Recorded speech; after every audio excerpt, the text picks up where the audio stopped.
નમસ્તે મિત્રો, જય સદારામ બાબા. હું છું દિનેશજી ઠાકોર, રાધનપુર તાલુકા પંચાયત પૂર્વ પ્રમુખ. અને ઘણા સમયથી આ ઠાકોર સમાજનું 16 મુદ્દાનું બંધારણ સમાજ દ્વારા જે નક્કી કરવા આવ્યું ઓગણજીની થળીએ, એમાં અમુક લોકો બંધારણને તોડી અને સમાજમાં વાહિયાત વાતો ફેલાવવા માંગે છે. એમાં વિક્રમ ઠાકોરને હું ખાસ કહેવા માંગુ છું કે ઠેંગણા દોઢ ફૂટ્યા, તારા પ્રોગ્રામ ક્યાંય થતા નતા.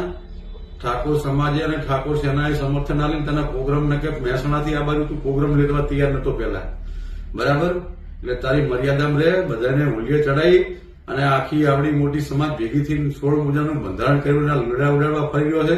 હવે આ બાજુ પ્રોગ્રામ કરવા આવજે ઉત્તર ગુજરાતમાં, પાટણ સુધીમાં ચાहे ખબર પડે તને આટલો મોઢે ચડાવ્યો, આટલો સહકાર આવ્યો, એટલે તું સમાજ ઉપર જ તારા ઉપર હમણાં પેલો સરકારની વાત આવી તો તે હમણાં સમાજ ભેગો કર્યો હતો. તારે આમ સમાજની જરૂર છે. તે કેવા પિક્ચર બનાવ્યા છે આ દાડા સુધી, છોકરાઓને દારૂના રવાડે કેળ્યા, પ્રેમના ગમમાં ખાઈ ખાઈને આવા તો તે પિક્ચર બનાવ્યા છે, આવા તે સોંગ બનાવ્યા છે, અને પાછો નીકળી ગયો સમાજની વાતો કરવા. મર્યાદામાં રહેજી, બરાબર? આ નતું બોલવું, પણ આ સમાજના તારે સમાજની ઇજ્જતની વાત આવીને આ કેવું પડે રહ્યું છે.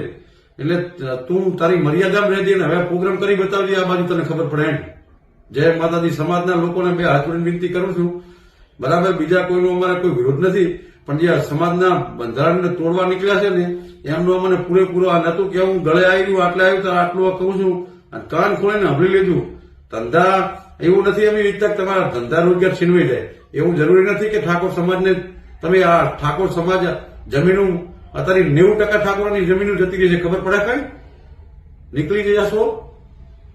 જય માતાજી. બસ સમાજને આટલો સંદેશો આપવાનો હતો.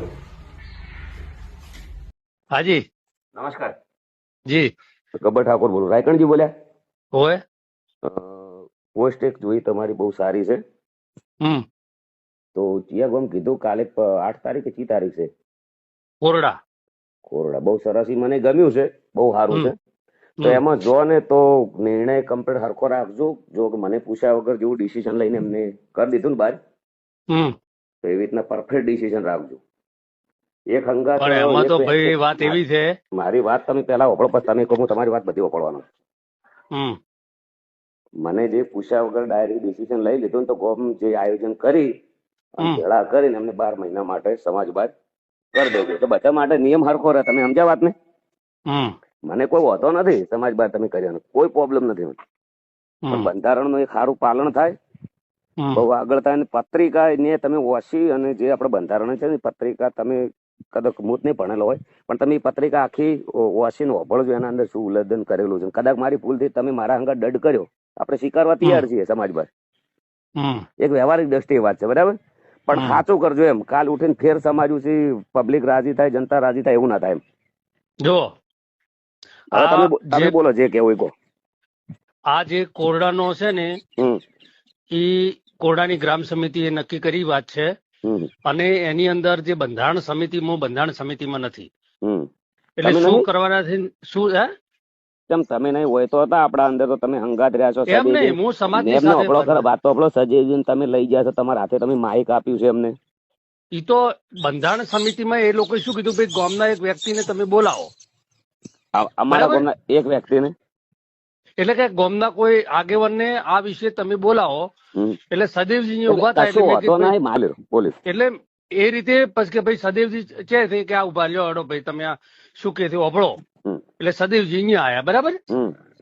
હવે આ જે સમિતિ છે ને એ બંધારણ સમિતિ છે ને એ નક્કી એ જ બધું કામ કરે છે. આના વિશે બધાની ચર્ચા વિચારણા કરી અને એ જે કરે છે એને અમારે ફોલો કરવાનો, એને અમારે ફોલો કરવાનો. પછી એનાથી અમારે વિશેષ અમારી કોઈ જવાબદારી નહીં. હું બોલું હવે?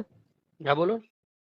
ફોલો કરો પણ પરફેક્ટ કરજો. એમ જે મને પૂછ્યા વગર ડાયરેક્ટ નિર્ણય લઈ લીધું છે તો ગામને જે મીટિંગ કરો ને એનું આયોજન એવું કરજો કે જે હોમે ગુનેગાર છે એને કોઈ પૂછવામાં ના આવે ને સીધા સમાજ બહાર કરી દેજો. એમને વગાડ્યું, મેં ડીજે વગાડ્યું છે અને એમને બી વગાડ્યું છે, મેં બી લાઈવ કર્યું છે તો એમને બી લાઈવ કર્યું થશે જ એટલા માટે મીટિંગ થતી છે ને. એટલે મને ગમ્યું છે આર્યું. મેં તમને ફોન ચમ કર્યો? મેં ફોન એમને તો કર્યો ના હોય. મેં તમને કીધું કે મને ગમ્યું છે, મારા હંગા જે થયું રેડી થયું છે, ખોટું નથી થયું. તમે રાઈટ છો, બધા બહુ સારું કર્યું છે. અને કદાચ કોઈ ડીજે વગાડ્યું તો મામૂલી ભૂલ છે, એના માટે આટલી મોટી સજાયો ના હોય.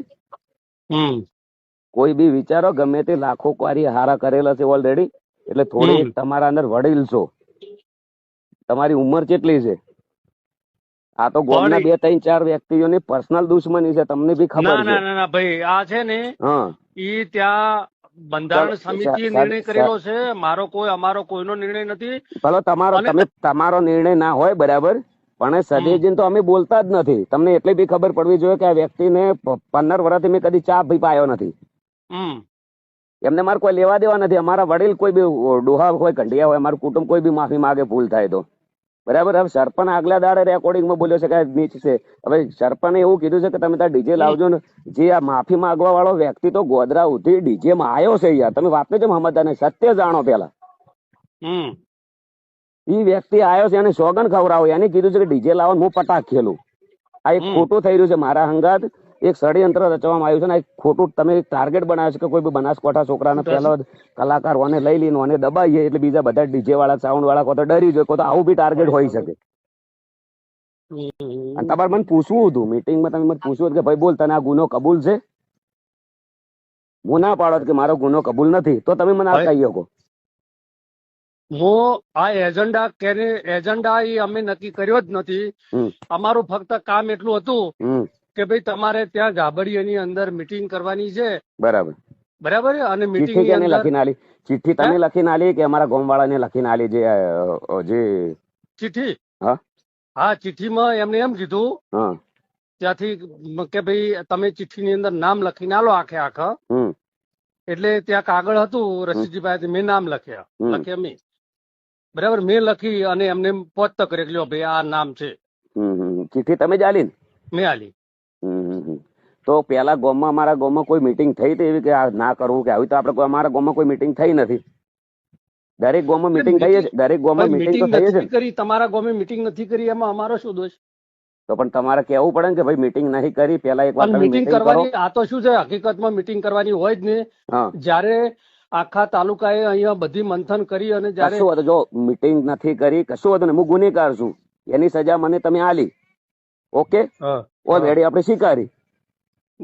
બરાબર. પણ દરેક માટે હરખું રાખજો. કાલ ઉઠીને તમારી ટીકા ટીકી ના થાય, સમાજની ટીકા ટીકી ના થાય. મારી વાત સાંભળો. સમાજ નક્કી કરશે અને સમાજને યોગ્ય લાગે ને, સમાજને યોગ્ય લાગે બધા હરખા રાખજો. સમાજની અંદર કોઈ બધા બુડથલ નથી. મારી વાત સમાજ કોઈ પેલું કરે એવું એમ નહીં કહેતો. સમાજ માને બાપ છે, સમાજ માને બાપ છે, પણ બધા છોકરાને હરખા રાખજો એમ કહું છું. એકના હંગાત ભેદભાવ ઈ તો ભાઈ જે આ નિર્ણય કરશે થોડો ખોટો નિર્ણય કરશે. ખોટો નિર્ણય નહીં, હું એક ન્યાય માંગુ છું કે દરેકને હરખા રાખજો. જો તમે ભેદભાવ ના રાખે કોઈ. વાપરો તમે મુના નવાની અંદર જ્યાં આ ચિયું ગામ છે બાજુનું અમારા જમણા પાદર, મેં 11,000 લઈને છોડી દીધા છે એટલે કઉ છું. એટલે એકને સમાજ બાદ પૂછ્યા વગર કશો વાંધો નહીં. તો પછી એમને બધાને હરખા રાખો એમ. પછી બધા હરખા થશે. ચંદનજી આયા હતા આપણે ચંડીસર બાજુથી. ઓગળજી મહારાજ બધાનું સારું કરશે. સદારામ બાપુ જો ઓગળજી તમે બધાની સોગન કાઢા છે ને એનો એક સાચું પાલન કરજો. એટલે નહીં તો બધા મારી વાત સાંભળો, હું ખોટું ના લગાડતા. તમે એક ભાઈ તરીકે હું તમારો દીકરો છું અને તમે એક વખત સમાજ બહાર કાઢો છો ને એક વખત બીજી દાડે નિયોજન એવું બી હાલ દો છો કે અરે અમારા ભાઈ છે એમ. ભાઈ છો પણ તમે હવે ભાઈ પણ નથી રાખ્યું મારું. ભાઈ પણ જો સમાજમાં આટલો મોટો એક ડીજે વગાડવાથી આટલો મોટો દંડ ના હોઈ શકે. ઈ તો ભાઈ પણ સમાજ નિર્ણય કરે એમાં હું શું કરી શકું એકલો? સમાજ જેવી રીતે નિર્ણય હું કરે કોઈ એટલો direct મોટો પૂછાય, થોડો છું. આરોપીને કોર્ટ તમને કાયદા સમાજથી મોટો તો ભણેલા હું છો ને? છું નહીં. એમ તમે નહીં, સમાજથી મોટો તો હું છું નહીં. બેંકમાં છો ને, તમે બેંકમાં ભણેલા છો ને, હા હા. તો કોર્ટની અંદર આરોપી જાય ને તેને પેલું પૂછે કે તને તારો ગુનો કબૂલ છે? તમે તો સોશિયલ મીડિયા ઉપર ખૂબ છો, તો તમે સોશિયલ મીડિયાની અંદર તમે કેમ એવું કીધું નહીં કે હા અમારી આ વાત હતી ને અમે ભૂલ થઈ ગઈ છે અમારી? તમારે એવું પૂછે તો કેવું પણ ભૂલ તો કરી છે. તમે ડીજે ની પત્રિકા વાંચો. એ 42 નથી હો, કોઈ 42 ની વાત નહીં કરવાની. 42 કેમ 42 નથી? એટલે આવું એક નિયમ કરેલો 42 ની છે. વાત નથી. આ આખો નિર્ણય એ ત્રણેય જિલ્લાનો છે. ઓકે ઓકે ઓકે ઓકે આ રાઈટ ત્રણ જિલ્લાનો નિર્ણય છે. રાઈટ, બહુ સરસ. એમાં ઉલ્લેખ એવો તમે માઇકમાં કે ચોય કીધેલો છે કે ભાઈ એક જ બંધારણ પાળવાનું, બીજો કોઈ બંધારણ આજ પાસે કરેલો હોય બંધારણ કોઈ માન્ય રહેશે નહીં એવો કોઈ ઉલ્લેખ કરેલો ખરો? એટલે બધું અમારે વેણી બધો ઉલ્લેખ કરવાનો. આ તો કરવા જ પડે, સમાજમાં વિખવાદ થાય. તમે ઘાયલ જ છે. હું એટલા માટે તો હું બહુ રિસ્પેક્ટ થી અને વ્યવસ્થિત બોલ્યો છું. હજી હું બોલ્યો નથી. એકે શબ્દ હું બોલ્યો એમ ને? હું તમને એકે શબ્દ ખરાબ બોલ્યો? તમારા ગામના આયા, મારી વાત સાંભળો, તમારા ગામના આયા તો તમારા ગામના ભેળા કરીને એમના કંથી દંડ લ્યો તમે. ઈ તો હારા મરસી થી હસી અને મારે કોઈ ચિંતા નથી. હા એમ તમારું જો તમારા ગામમાં તમારું ચાલતું નથી બિલકુલ. તમારા ગામમાં તમારું બિલકુલ ચાલતું નથી. તમારા ગામમાં તમે બીજા છોકરાને દબાવવા આવ્યા છો. તમે જે છે મારું કોઈ જગ્યાએ હેડતું નથી. તમે કાલનું જે આ કરવાના 8 તારીખે હાસું કરજો, પાછું ખોટું ના કરતા ને પછી વગરની સાક્ષી કાઢેલા છે. મને તમે શું કહો છો? જેને હેડતું એને કહો. આવું પેલા શરૂઆત કેની કરી? ઓય અમારા ગામમાં માઇક, અમારા ગામના હતા માઇક આલ્યું અને તમે તો એક વડીલ છો, પાડોશી ગામના છો, પર્સનલ મને ફોન કરવો પડે કે આ છોકરું આ શું છે, કોનું તમે શું કરવા માંગો છો, સમાજમાં રહેવા માંગો છો, માનવા માંગો છો? સમાજની જો જે માણસ સમાજની સામે પડે અને સમાજના આ બંધારણ શેના માટે બનાવ્યું હતું? બંધારણ એના માટે બનાવ્યું હતું કે આ સમાજ એવી રીતે જઈ રહ્યો હતો અને એનું કોઈ કશું હતો નહીં. સમાજના હોમે અમે પડ્યા હોય તો અમને દંડ કર્યો તમે, હું સ્વીકારવા તૈયાર છું, ના પાડ્યો. પણ બીજા બધાને હરખા રાખજો. મારો કહેવાનો મિનિંગ એમ છે કે તમે બધાને હરખા રાખો. હરખા નહીં રે તો હરખા થઈ જશે બધા, કોઈ ચિંતા ના કરો. એમ કશું હતું, હરખા રાખો. તમે મારી વાત સાંભળો, છેલ્લો પ્રશ્ન તમને લાસ્ટ કહું. ચડોતર ની અંદર મીટિંગ હતી ને, પેલાથી મળીને આખા ઠેર ઉધી આચો નામ નતું લીધું, અમારું સન્માન બી નતું કરીને અમને મેં તમને કીધું તમે હસ્યા હતા, એમાં રાજી હતા. હા એમાં મને ચો માઇક મળ્યું હતું? ના મેં તમને પૂછ્યું હતું. મેં કીધું જો આખા દાડાથી આવીને બેઠા હતા ને એમાં મને રાતનો પ્રોગ્રામ હતો, અમને બોલાવવામાં આવ્યા હતા.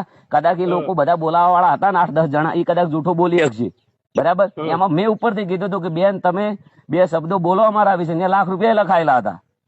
આટલા ઘર કર્યા તમને, આ પંખી ઘર છે, ઘરના આટલા સારા કાર્ય તમને ના દેખાણા. તમે સીધો નિર્ણય કેવી રીતે લઈ શકો કે આ છોકરા સીધા સમાજ બહાર? એ તો પણ મને તમે છો, મારો નિર્ણય છે. આ તમે મીટિંગ કરી છે રાતે 3-4 જણા અમારા ગોમ વાળા, અને તમે એક ડિસિઝન એવું લીધું છે કે ગમે તે કરો તમારે ખાલી સદેવજી તમે શીખવાડીને લઈ જાશો. હા ભાઈ, હું બધું કર્યું બસ. હા.